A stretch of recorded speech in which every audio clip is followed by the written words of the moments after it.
আমাদের সবারই কিন্তু কম বেশি সেভিংস অ্যাকাউন্ট বা কারেন্ট অ্যাকাউন্ট থেকে থাকে। তো সেভিংস অ্যাকাউন্টে আমরা নর্মালি কত সুদ পাই? 2.75 বর্তমান যে ভ্যালুয়েশন। আর কারেন্ট অ্যাকাউন্টে তো কোনো ইন্টারেস্ট নেই। আপনারা কি জানেন যে আপনিও চাইলে আপনি এফডি মানে ফিক্সড ডিপোজিটের ইন্টারেস্ট পেতে পারেন আপনার ওই সেভিংস অ্যাকাউন্ট বা কারেন্ট অ্যাকাউন্টে? হ্যাঁ, ফিক্সড ডিপোজিটের ইন্টারেস্ট কীভাবে পেতে পারেন? কিছুই না, একদম ছোট্ট করে আপনি আপনার ব্যাংকে যাবেন, ব্যাংকে গিয়ে বলবেন যে আমি আমার অ্যাকাউন্টে সুইপ অ্যাকাউন্টে পরিণত করতে চাই। এই সুইপ অ্যাকাউন্ট তৈরি করার মাধ্যমেই আপনি আপনার অতিরিক্ত যে টাকাটা সেই টাকাটা অটোমেটিক্যালি আপনার এফডির ইন্টারেস্ট পেতে পারেন। এবং সব থেকে একটা মজার ব্যাপার হচ্ছে এটার জন্য এফডিতে যেরকম প্রতিবার গিয়ে আপনাকে অ্যাপ্লিকেশন করে আসতে হয়, প্রতিবার গিয়ে ম্যাচুরিটি পরে আপনাকে যেতে হয়, কিচ্ছু যাওয়ার দরকার নেই। অটোমেটিক একটা নির্দিষ্ট অ্যামাউন্টের পর যত টাকা জমা হবে সেই টাকাটা আপনার অটোমেটিক এফডি জমা হবে। এবং এই অতিরিক্ত গেন মানে এখন যদি 2.75 হয় আপনার ইন্টারেস্ট, এফডির ইন্টারেস্ট মোটামুটি 5 থেকে 5.5%, মানে অলমোস্ট ডবল ইন্টারেস্ট পাবেন ওই একই টাকায়। কারণ কম বেশি সেভিংস অ্যাকাউন্টে আমাদের বা কারেন্ট অ্যাকাউন্টে এমন কিছু টাকা পড়ে থাকে অপ্রয়োজনীয় টাকা, যে টাকা অতিরিক্ত কিছু ইন্টারেস্ট কিন্তু আমরা পেতে পারি। তো নমস্কার বন্ধুরা, আমি চন্দন, আর আপনারা দেখছেন আমার ইউটিউব চ্যানেল চন্দন বিশ্বাস।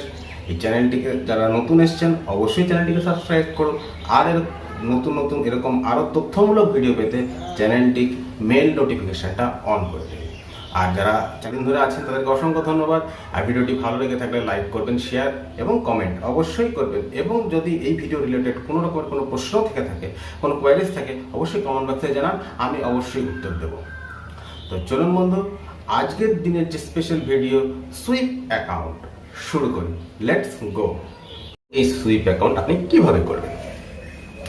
তো প্রথমে সুইপ অ্যাকাউন্ট হচ্ছে একটা অ্যাকাউন্ট যে অ্যাকাউন্টে সেভিংস বা যদি আপনার কারেন্ট অ্যাকাউন্ট থাকে কারেন্ট অ্যাকাউন্ট, এবং একটা নির্দিষ্ট অ্যামাউন্ট আপনার সেভিংস বা কারেন্ট অ্যাকাউন্ট হওয়ার পর সেই নির্দিষ্ট অ্যামাউন্ট অটোমেটিক্যালি এফডি হয়ে যাবে। হ্যাঁ, অটোমেটিক্যালি এফডি হয়ে যাবে। কি করতে হবে? এই কারণে ব্যাংকে আপনি যাবেন, ব্যাংকে গিয়ে বলবেন যে আমি আপনার অ্যাকাউন্টটা সুইপ অ্যাকাউন্ট করতে চাই, কি করব? প্রত্যেক ব্যাংকের একটা আলাদা আলাদা আপনার থ্রেশহোল্ড লিমিট থাকে। থ্রেশহোল্ড লিমিট মানে মিনিমাম ওই অ্যামাউন্টটা আপনার হবার পর তারপরে আপনার সেই বাদবাকি যে অ্যামাউন্টটা সেই অ্যামাউন্টটা এফডিতে পরিণত হবে।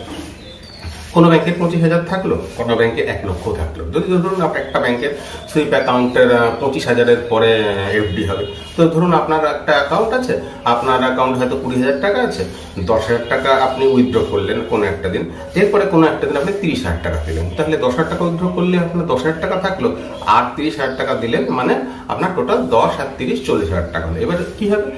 ওই যে 25 থ্রেশহোল্ড, 25-এর পর যে 15,000 টাকা হবে সেটা অটোমেটিক্যালি এফডি হয়ে যাবে। আর 25,000 টাকা নর্মাল যেরকম আপনি সেভিংসে সুদ পাচ্ছেন তো পাবেনই, আর বাকি যে 15,000 টাকা সেই টাকাটা কিন্তু আপনি এফডি ইন্টারেস্ট পাবেন। এবার এফডি ইন্টারেস্ট কত? যদি আপনার টাকাটা 1 থেকে 15 দিন পান তাহলে তার একটা স্ল্যাব, যদি 16 থেকে 45 দিন পান তার একটা স্ল্যাব, থেকে 169 দিন থাকে তার একটা, মানে প্রত্যেকটা যতটা আপনার পিরিয়ড থাকবে সেই অনুযায়ী আপনি পেতে পারবেন। এবং এই এফডিটা কমপক্ষে 1 থেকে 15 দিনের হয়, সর্বাধিক 1 থেকে 5 বছর হয়। সেটা ব্যাংকের উপর নির্ভর করে, ব্যাংক কতটা এই টেনিউর রাখবে তার উপর। এইবার একটা জিনিস মাথায় রাখবেন যে ধরুন আপনার 25,000 টাকা হচ্ছে থ্রেশহোল্ড লিমিট, আপনি ব্যাংকের হাতে 26,000 টাকা আছে, ভাববেন না ওই বাকি 1,000 টাকার এফডি হবে। আর প্রত্যেক ব্যাংক তার একটা নির্দিষ্ট অ্যামাউন্ট সেট করে যে থ্রেশহোল্ড লিমিটের পর এত হলে তারপরে আমি ওইটাকে এফডি করবো। মানে থ্রেশহোল্ড লিমিট যদি 25 হয় তাহলে দেখা গেল কোনো ব্যাংক করলো যে প্রত্যেক 5 বা অতিরিক্ত 10,000 টাকার উপর এফডি হবে। তার মানে আপনার যখন 30,000 টাকা হলো তখন অতিরিক্ত 5,000 টাকা এফডি হলো। এবার ধরুন আপনার হচ্ছে 36,000 টাকা হলো, সেক্ষেত্রে 10,000 টাকার এফডি আর বাকি 1,000 টাকা কিন্তু আপনার অ্যাকাউন্টে অতিরিক্ত, মানে 25 প্লাস 26,000 টাকা আপনার সেভিংসে থাকবে, আর 10,000 টাকা আপনার অতিরিক্ত এফডি হবে। তো আর একটা কথা বলতে, খুব একটা ইম্পর্টেন্ট জিনিস, এত পর্যন্ত বলেছি, খুব একটা ইম্পর্টেন্ট জিনিস আমি শেষে শেয়ার করবো। কাইন্ডলি ভিডিওটা পুরো দেখতে থাকুন এবং শেষে গিয়ে এই টোটাল কনক্লুশনটা আপনারা বুঝতে পারবেন। তো এই হচ্ছে সুইপ অ্যাকাউন্ট, মানে আপনার অ্যাকাউন্টে অতিরিক্ত বেশি আপনি ইন্টারেস্ট গেইন করছেন। এবার রিভার্স সুইপ, এটা কি জিনিস? ধরুন আপনার ওই যে বললাম 40,000 আছে, যেটা 25,000 সেভিংস আছে, 15,000 টাকা আপনার এফডি আছে। এবার আপনার ধরুন দরকার হলো 30,000 টাকা। সেক্ষেত্রে কি হবে, 25,000 টাকা আপনার সেভিংস থেকে যাবে, আর বাকি 5,000 টাকা সেটা যাবে কোথা থেকে, সেটা যাবে যে কোনো একটা এফডি ভেঙে সেখান থেকে চলে আসবে। এবার এই যে এফডি ভাঙলেন যদি প্রিম্যাচিওর হয়, মানে দেখা গেল যে আপনি 3 দিন আগে 40,000 টাকা জমা দিয়েছেন, তাহলে 25,000 টাকা আপনার সেভিংস অ্যাকাউন্ট, আর বাকি 15,000 টাকাটা আপনার এফডি হয়েছে। যেহেতু 3 দিন হয়েছে পিরিয়ডটা, তাহলে আপনার কিন্তু কোনো ব্যাংকে 0.5%, কোনো ব্যাংকে 1% পর্যন্ত পেনাল্টি কাটতে পারে। হ্যাঁ, এই ব্যাপারটা মাথায় রাখবে। তাহলে যতটুকু, তাহলে এবার কি বলেন, যদি আপনার প্রয়োজন হলো ধরুন 30,000 টাকা, তাহলে 25,000 টাকা আপনার সেভিংস থেকে, আর 5,000 টাকা যে কোনো এফডি থেকে কাটবে। এবার এফডি কোন এফডি থেকে কাটবে? এফডি দু রকম হয়। ধরুন আপনি তো দীর্ঘদিন ধরে জমাচ্ছেন, বা দীর্ঘদিন আপনার সেভিংস এর টাকাটা আসছে।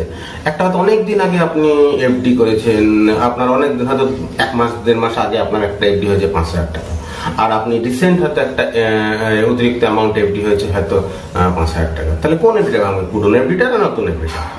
একটা হচ্ছে লিফো, মানে লাস্ট ইন ফার্স্ট আউট, একটা হচ্ছে FIFO, first in first out. LIFO মেথডটা মানে পুরনো কোনো এফডি যদি ভেঙে আপনার অ্যাকাউন্টে টাকা চলে আসে, সেটা হচ্ছে লিফো। আর নতুন কোনো এফডি ভেঙে যদি আপনার টাকা চলে আসে, অ্যাকাউন্টে টাকা আসে, সেটা হচ্ছে ফিফো। এবার আপনি কোনটা চয়েস করবেন, লাস্ট ইন ফার্স্ট আউট না ফার্স্ট ইন ফার্স্ট আউট? এটা কিন্তু একটা গুরুত্বপূর্ণ জিনিস।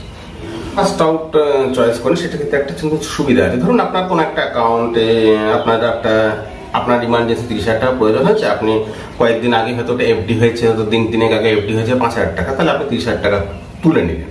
এক্ষেত্রে কি হবে,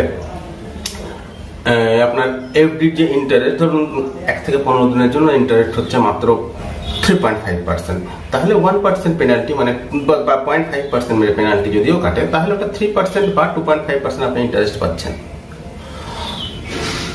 আর যদি লাস্ট ইন ফার্স্ট আউট কাটে, যদি আপনি লাস্ট ইন ফার্স্ট আউটের দিকে চলে যান, তাহলে কি হবে, আপনার একটা এফডি তো অনেক দিনের, সেটা তো ম্যাচিওর ভ্যালু অনেক হয়ে গেছে, সেখান থেকে যদি পেনাল্টি কাটে, আপনার লসটা কিন্তু কম্পারেটিভলি বেশি হবে। তাই ফার্স্ট ইন ফার্স্ট আউটের ইনস্ট্রাকশনটা দিয়ে রাখবেন, যে ব্যাংকে বলবেন যে আমার ওই ফার্স্ট ইন, মানে যেটা আগে যাওয়া হবে, যখন আমার কাটা হবে, সেটা যেন আগে এফডিটা, সেই এফডিটা ভাঙে।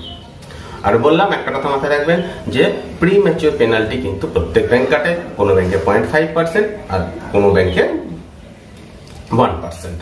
এই গেল আপনার হচ্ছে রিভার্সিভ। এইবার যে মোস্ট ইম্পর্টেন্ট, যেটা আপনাদের বলেছিলাম যে ভিডিও শেষে আমি শেয়ার করবো, সেটা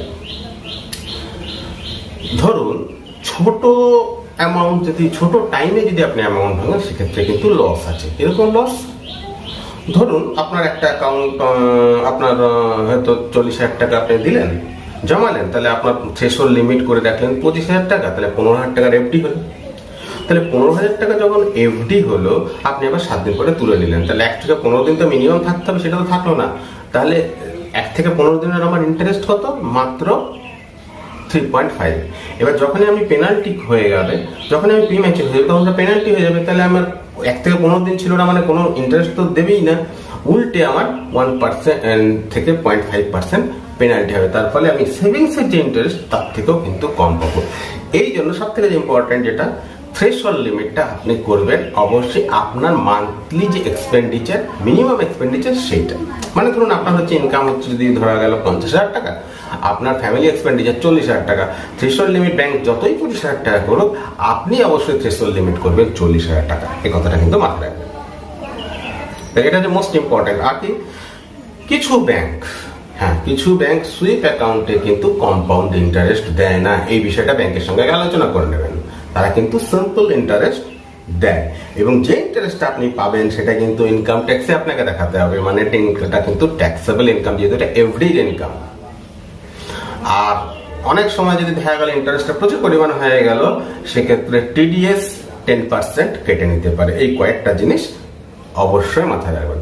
তো বন্ধুরা, আজকের মতন এইখানে ভিডিওটা শেষ। যদি ভালো লেগে থাকে, তাহলে অবশ্যই লাইক করবেন, বন্ধুদের মধ্যে শেয়ার করবেন, কারণ প্রত্যেকেরই কিন্তু এটাতে বেনিফিট আছে। আপনার আত্মীয় স্বজন প্রত্যেকের এটা বেনিফিট আছে। যদি প্রত্যেকের মধ্যে শেয়ার করেন, তারা এই মিনিমাম জিনিসটা জানতে পারবে, এবং তারা এই ভিডিওটা থেকে অনেক বেশি লাভবান হতে পারবে।